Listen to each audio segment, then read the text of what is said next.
Alright, I'm going to show you how easy it is to switch your engine mount on your Mark 8 vehicle. This applies to the Golf R, S3, and GTI. You want to start with these two little prongs right here next to your coolant reservoir. Pry them out with a screwdriver.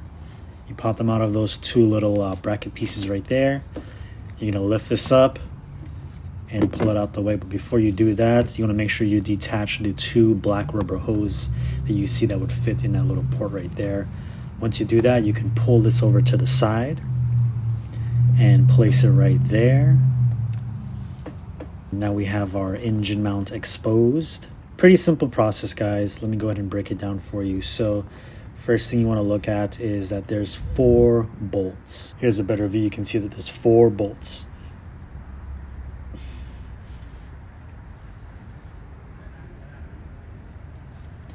And then lastly, there's this one right here, which we will be reusing. You also want to make sure you have a floor jack underneath the vehicle as such.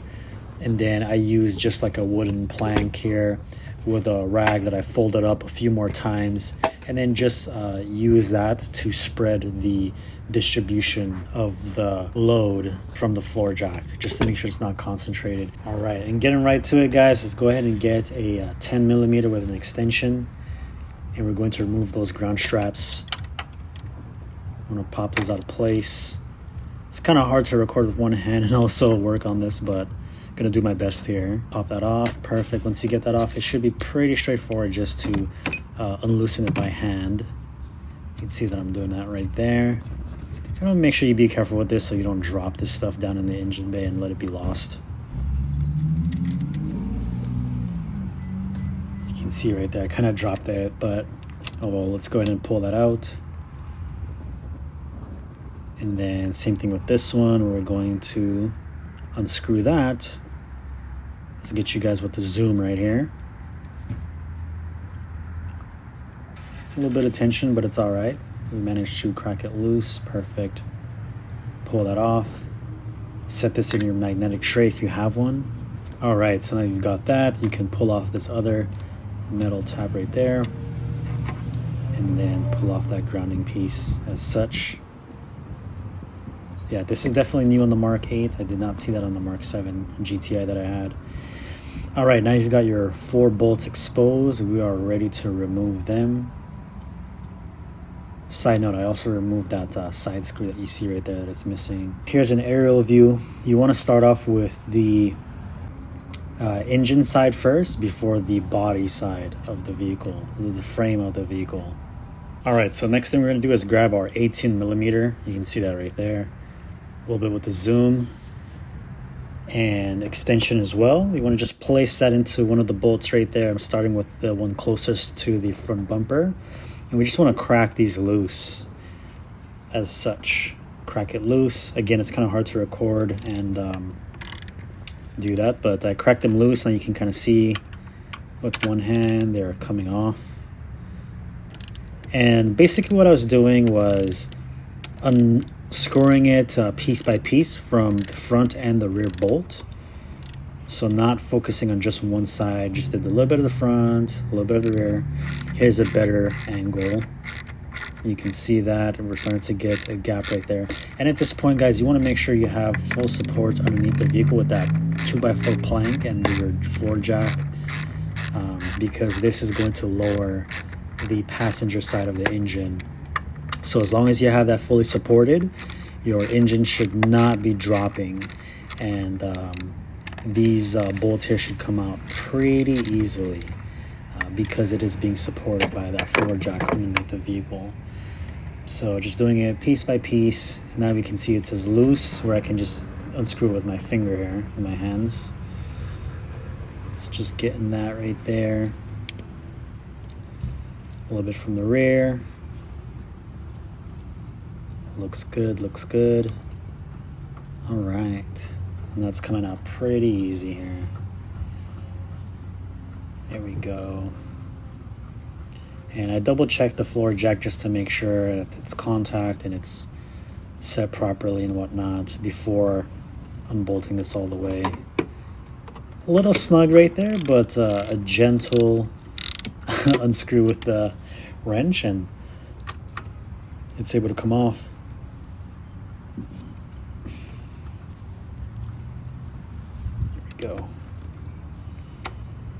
Oh yeah.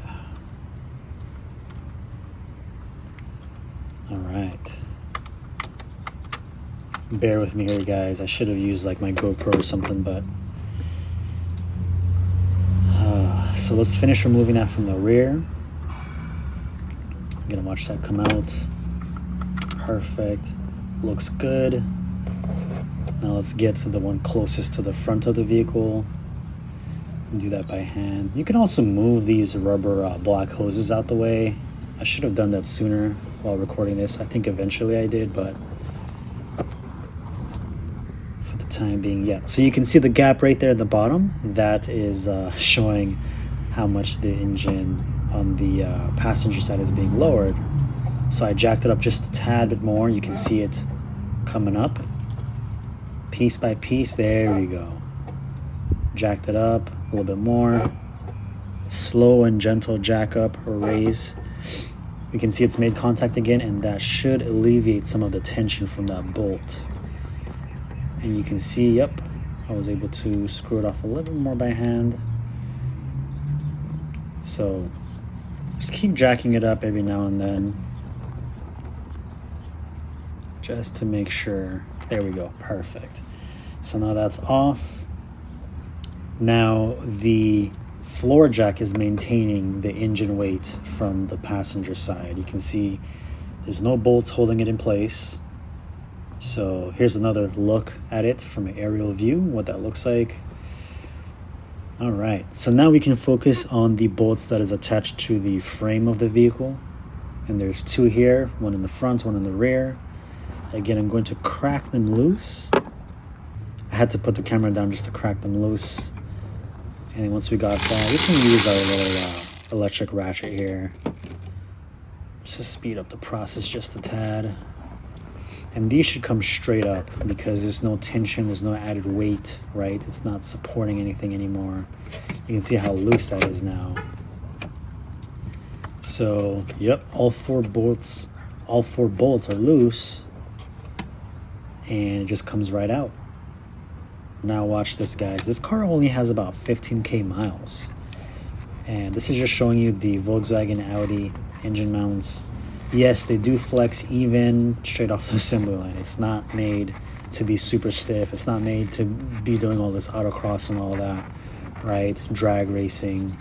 These are meant for comfort and noise insulation, and that's why we're upgrading them for this little project here. Here's our BFI Stage 1. You know it's Stage 1 because it has the black rubber inserts right there. Let's put that in. A little bit of a test fit, just making sure all the holes are aligned there. I'm looking at that. All the 4 holes.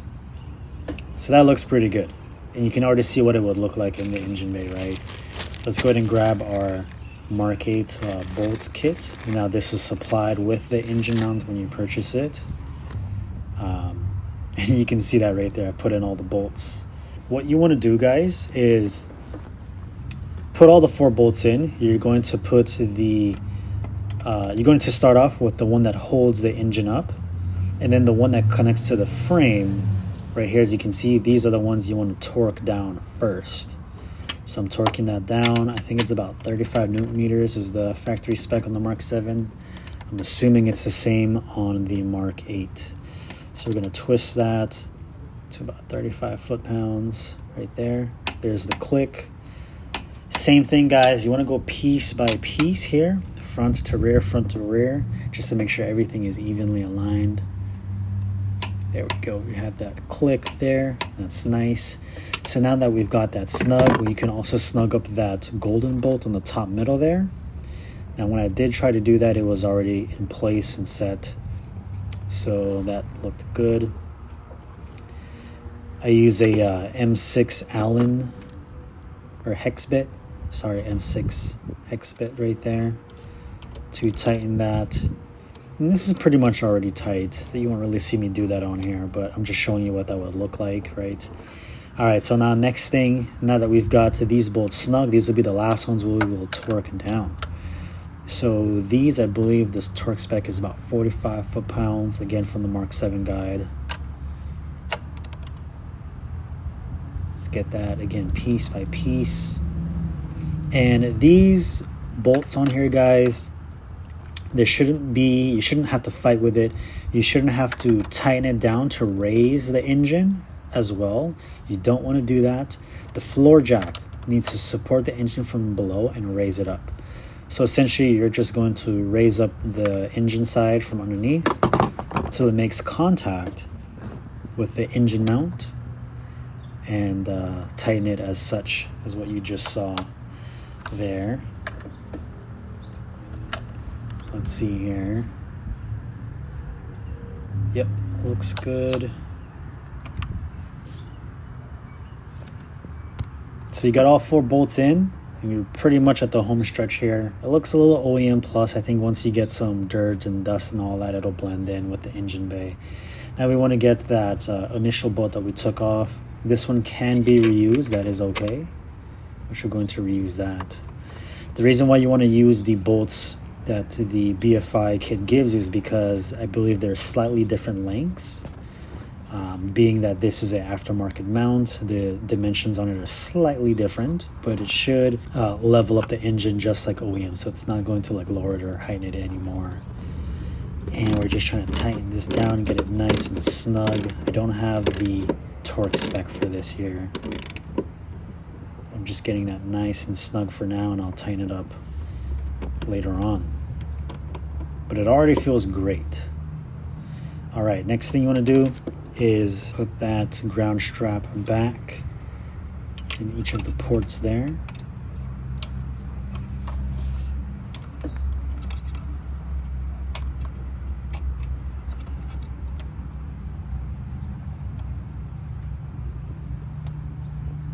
And you just want to thread these in on both sides, guys. Super simple process, right? Here's the bottom one right there. And getting that on there. I'm just doing these by hand before we bring in the 10mm socket and wrench combo. Now we're just gonna snug those down. Fairly straightforward, guys. All right, now this is complete. Here's what it looks like. Real nice OEM Plus look. And we're just going to put this coolant reservoir back in place. Put it back in those 2 mounting grommets right there, left and the right side, and then reconnect your sensor.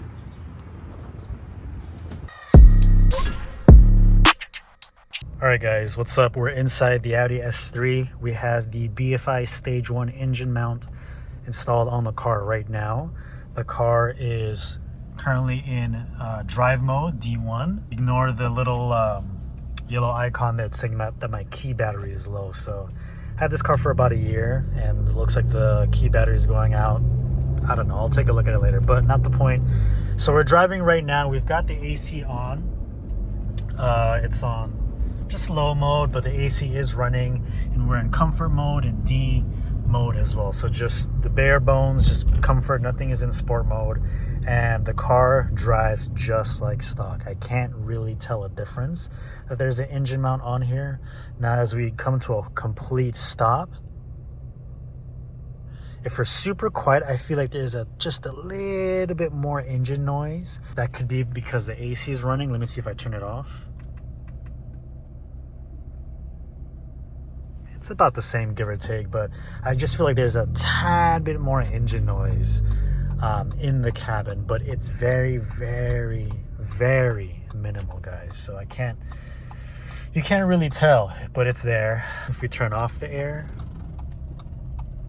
yeah, it's about the same, give or take. Yeah, with the AC on or off, you don't really notice a difference in NVH. There's no extra noise, vibration, harshness, right? However, if we come to a complete stop, and now if we go into sport mode, that brings up the revs just a little bit higher, right, at idle. And I feel like I can hear a little bit more noise. I wouldn't call it vibration. I don't feel any vibration driving this car right now. But in terms of noise, I feel like just a tad bit there. And this could just be because the mounts have like less than 10 miles on them right now, and it just needs to be broken in. That could totally be the case. So this is just the first impressions, right, as I'm driving it right now. But it's super minimal. I can still have a complete conversation with the camera and someone else if there's someone else in the passenger seat there. It's not a deal breaker or anything like that. It's, like I said, it's very, very minimal. Let's go back to D1. That drops the revs. Cabin just gets a tad bit more quiet. When you take your foot off the brake pedal and you kind of just let the DSG engage and like push forward just a little bit, that feels also about the same. I would expect it, however, if it was going uphill, that you would feel a little bit more like shudder from like the transmission. But yeah, so far so good. This is also paired with the dog bone insert. So you've got those two things on there. Not much room right now, guys, for me to be able to give you guys a full-on acceleration, but we'll do one later today as we're trying to maneuver through rush hour traffic here. So like I said, it drives like stock. We'll turn back on the AC. Car is still pretty quiet. I don't feel any extra noise, anything like that.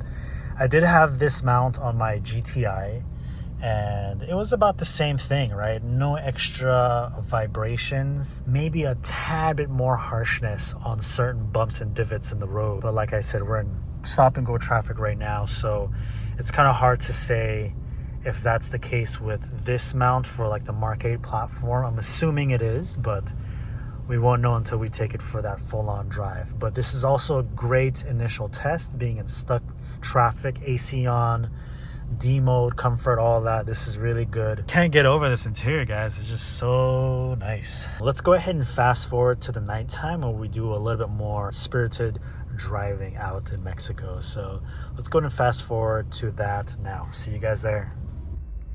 All right, guys, so we're back. I did have the chance to test out the BFI Stage 1 mount, some wide open throttles and whatnot. So here's my input on that. There's a little bit more intention in the throttle pedal, because when you get on it, the car just feels just a little bit more eager. Not as much as like with the dog bone mount. That made the biggest difference. Now with that comes the drawback. In the driver's seat now, the car is on, it's idling, there's no AC, there's no fan on. I can feel like there's just a tad bit more vibration in my driver's seat, but other than that, it's pretty much like stock. Now the biggest difference is when I did try out the like 0 to 30 or 0 to 60, like just launching it, felt like the car was just eager to go. And in terms of feeling like the wheel slip up front, you're able to modulate the gas pedal a lot more. There's a lot more driver feedback when it comes to tire slip with the Stage 1 mount. I'm able to feel exactly how much the front tires are slipping. I would say that's probably like the biggest difference. Low rolls, same thing. The car just boom, like it just throws you back in your seat. Everything just hooks up with like the all-wheel drive system. So with that being said, I just feel like there's just a little bit more responsiveness in like the throttle pedal, and then with launching the car, I feel like it's able to handle the takeoff, the initial takeoff better. Eventually I will try to redo some draggy runs in terms of like the quarter mile or eighth mile trap and all that stuff. For now, with this initial impressions and review, I feel like the BFI mount definitely does as advertised, sacrificing just a little bit of vibration, not necessarily noise, but just vibration. But you're also getting back some throttle response. You're getting back launching the car, just a little bit more traction there, essentially. So I feel like it does help with that. If you guys do have any other questions, leave them in the comments down below, and hope to catch you on the next one. Peace.